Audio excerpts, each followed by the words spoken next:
Hi vlog, welcome to my guys. Yan, papakita natin ngayon ang mga iba't ibang kulay ng US Silky. Yan. Ito, trio guys. Dalawang babae, isang lalaki. Meron tayong light gray and Oreo type. Yan. Puro Jackson type yan guys. Round head. 4 months pa lang yan guys, going to 4 months. Ito sa kabilang kulungan, meron tayo rito 5 pieces na pure black and pure white. Yan, 5 sila dyan guys, no? So ganda diba?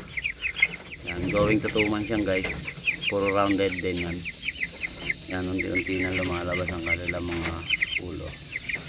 Yan. Dito naman sa kabila, yan, may yellow tayo. Yellow buff at pile. Yan, at pile color. Yan, puro Jackson type din yung guys, rounded. Yan.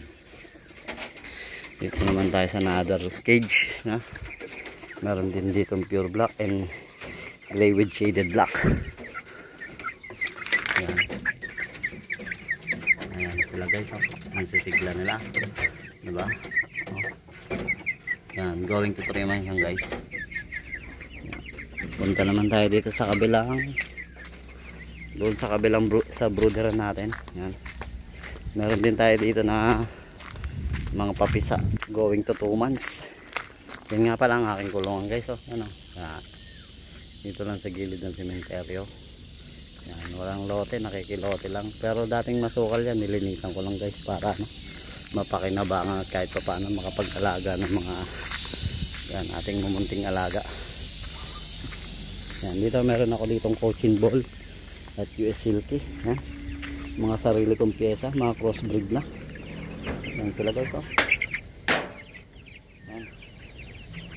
Diba, ang gaganda. Oh.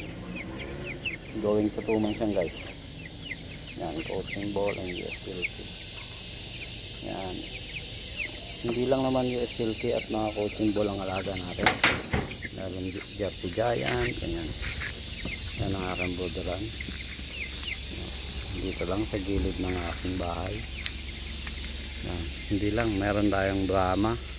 Yan, sa next video natin papakita natin iba't ibang lahi ng Brahma at kung gaano sila kagaganda, gaano kataas. Yan. Yan, sa sobrang dami na nating alaga, nasa 100 plus na, mga 150 ganyan. Hanggang doon pa meron guys. Yan. Yan, at meron tayong mga naka-incubator na egg. Pero mga naglilimlim sila, sa sobrang dami lang nila mga itlog.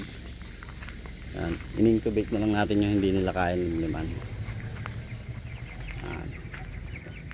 Yan, sa mga gustong mag-inquire at sa gustong magkaroon ng ganyan lahi mga manok, yan, PM nyo lang ako sa aking ano, o comment down below sa aking channel. PM nyo lang ako sa aking Facebook page. Yan, James Santos, binaliktad lang.